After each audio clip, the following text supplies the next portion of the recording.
اعوذ باللہ من الشیطان الرجیم بسم اللہ الرحمن الرحیم۔ اب ذرا کچھ ضمنی مسائل ہیں کہ جو بعض کفار کی طرف سے، بعض معتزلین کی طرف سے پیش ہوتے تھے، وہ کبھی بھی اس چیلنج کا مقابلہ تو نہ کر سکے، میدان میں تو نہ آ سکے۔ یہ بالکل ایسی بات ہے جیسے کسی مصور کی تصویر پر اعتراض کرنے والے تو بہت تھے۔ جب کہا گیا کہ ذرا یہ لیجیے قلم، اس کو ٹھیک کر دیجیے، یہ برش آپ کے ہاتھ میں دیتا ہوں، اب سب پیچھے ہٹ گئے۔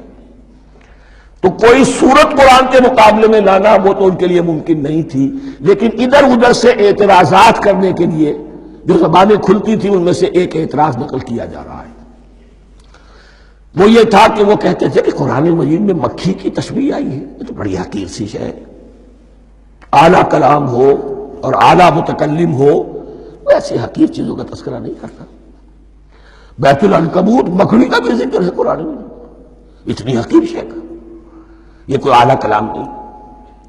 اس کا جواب دیا جا رہا ہے کہ اصل میں کہیں تشبیہ بیان کرنی ہے، تمثیل بیان کرنی ہے، تو دیکھنا یہ کہ جس شے کے لیے تشبیہ دی جا رہی ہے اس کی مناسبت والی شے ہو۔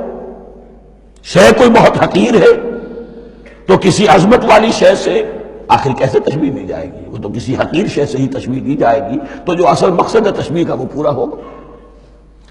ان اللہ لا یستحیی ان یضرب مثلا ما بعوضۃ فما فوقہا، اللہ تعالیٰ کو تو اس میں کوئی جھجک نہیں ہے، کوئی شرم نہیں ہے کہ وہ مچھر کی مثال بیان کرے، تو اس سے اوپر، اب یا فوقہا میں دونوں معنی ہو جائیں گے، یعنی کمتر اور حقیر ہونے میں اس سے بھی بڑھ کر، یا یہ کہ اس سے اوپر کی کوئی شے اس کی مثال دینے میں اللہ کو کوئی جھجک نہیں، اس لیے کہ مکھی بھی بہرحال مچھر سے تو ذرا بڑی شے ہے۔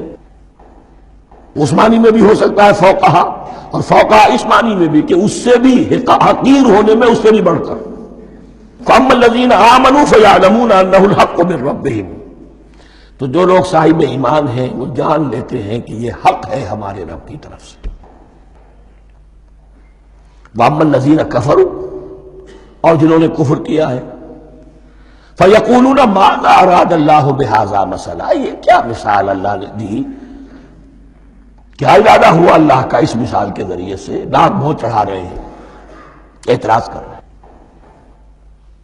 اب جو آ رہا ہے اگلا جملہ وہ ہے بہت اہم، یضل بہ کثیرا ویہدی بہ کثیرا، اسی کے ذریعے سے اللہ بہتوں کو ہدایت دیتا ہے اور اسی کے ذریعے سے بہتوں کو گمراہ کرتا۔ معلوم ہوا کہ ہدایت اور گمراہی اور ہدایت اور ضلالت انسان کی سبجیکٹو کنڈیشن کے اوپر دار و مدار ہے اس کا۔ آپ کے دل میں خیر ہے، بھلائی ہے، نیت صحیح ہے، طلب ہدایت، طلب علم، اس میں آپ سچے ہیں، آپ کو ہدایت مل جائے گی۔ دل میں زیغ ہے، کجی ہے، نیت میں ٹیڑھ ہے، فساد ہے، تو اسی کے ذریعے سے اللہ آپ کی گمراہی میں اضافہ کر دے گا۔ یضل بہ کثیرا ویہدی بہ کثیرا، لیکن اللہ کا یہ کسی کو ہدایت دینا اور کسی کو ضلالت دینا الٹپ نہیں ہے، کسی قاعدے اور قانون کے بغیر نہیں ہے۔ وما یضل بہ الا الفاسقین، نہیں گمراہ کرتا وہ اس کے ذریعے سے مگر صرف سرکش لوگوں کو، جن میں سرکشی ہے، تعلی ہے، تکبر ہے، اور ان کے اوصاف کیا ہے؟ الذین ینقضون عہد اللہ من بعد میثاقہ، جو توڑ دیتے ہیں اللہ کے ساتھ کیے ہوئے عہد کو۔ اور سب سے بڑا عہد یہ سورہ اعراف میں چل کر آئے گا، عہد الست۔ عالم ارواح میں ہم عہد الست کر کے آئے، الست بربکم قالوا بلا، کیا میں ہی نہیں ہوں تمہارا رب؟ تمام ارواح نے میں بھی تھا، آپ بھی تھے، سب تھے، کل انسان، جتنے انسان دنیا میں آج تک آ چکے ہیں وہ بھی تھے، اور جو آنے ہیں ابھی قیامت تک وہ بھی تھے، لیکن تھے صرف ارواح کی شکل میں، جسم نہیں تھے۔ اور یہ میں آپ کو بتا چکا ہوں، مکمل وجود ہے انسان کا روحانی وجود۔ اولا تخلیق اس کی ہوئی تھی، اسی سے آگے چل کر ایک بہت فلسفے کا بہت گہرا مضمون آ رہا ہے آگے چل کر۔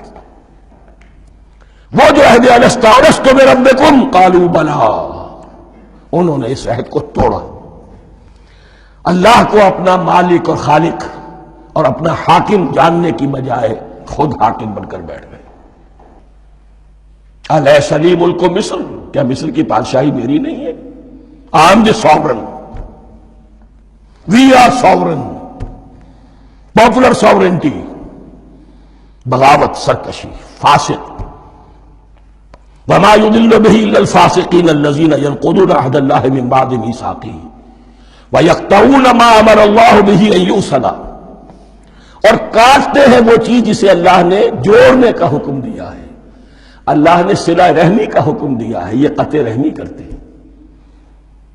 مال کی طلب میں بھائی بھائی کو ختم کرتا ہے، اس کے مال کو ہتھیانے کے لیے، اپنی ذاتی اغراض کے لیے تمام اخلاقی حدود جو ہے انسان پسو پیش ڈال دیتا ہے.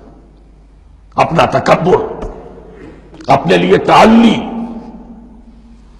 الذین، آپ دیکھیے نوٹ کیجئے، اس میں ہماری شریعت کا فلسفہ یہ ہے، ایک تعلق ہے اللہ کا بندے کے ساتھ، حقوق اللہ، ایک ہے بندوں کا بندوں کے ساتھ، حقوق العباد.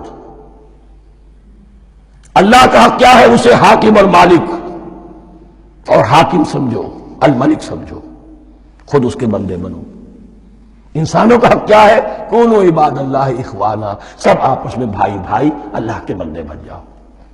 اور اس میں سب سے اہم ترین رحمی رشتہ ہے، سگے بھائی بہنیں. پھر دادی کے اوپر جا کر وہ کزنز آ جائیں گے، پر دادی پر جا کر اور جمع ہو جائیں گے، یہاں تک کہ آدم و حوا پر تمام انسان جمع ہو جائیں گے. تو رحمی رشتے کی بڑی اہمیت ہے.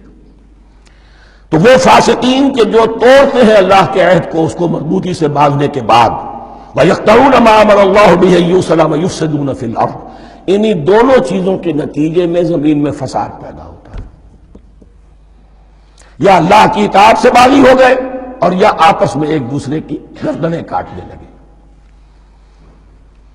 اولئک ھم الخاسرون، یہی لوگ ہیں جو بالآخر خسارے میں، آخری اور دائمی خسارے میں رہنے والے ہیں. کیف تکفرون باللہ وکنتم امواتا، تم کیسے کفر کرتے ہو اللہ کا.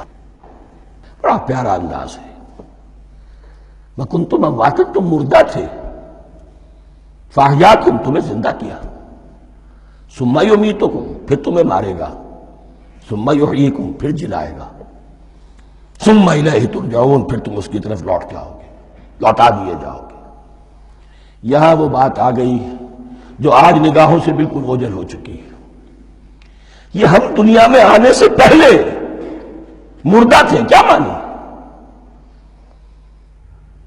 یہ مضمون آ کر اصل میں سورہ غافر یا سورہ مومن میں چل کر اس کی پوری وضاحت ہوگی. لیکن چونکہ یہاں تذکرہ ہو چکا ہے عہد ارس کا، ہماری پہلی تخلیق ہوئی عالم ارواح میں، ارواح کی صورت میں، پھر ہمیں سلا دیا گیا. وہ ہماری پہلی موت تھی. مردہ جو ہے معدوم نہیں ہوتا، مردہ ہوتا ہے، بے جان ہوتا ہے، سویا ہوا ہوتا ہے. اور موت کو اور نیند کو تشبیہ دی گئی ہے.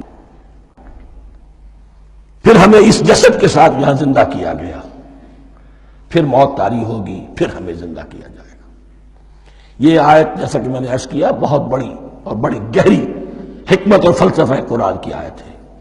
کیسے اللہ کا انکار کرتے؟ کنتم اموات، تم مردہ تھے، سوئی ہوئی ارواح کی شکل میں تھے.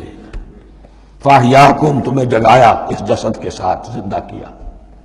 ثم یمیتکم ثم یحییکم، پھر تمہیں مارے گا، پھر جلائے گا. ثم الیہ ترجعون، پھر تم اس کی طرف لوٹا دیے جاؤ گے. اور اب اس کے بعد جو آخری آیت ہے، هو الذی خلق لکم ما فی الارض جمیعا، اس نے تمہارے لیے بنایا ہے جو کچھ بھی زمین میں ہے. اس میں خلافت کا مضمون آ گیا.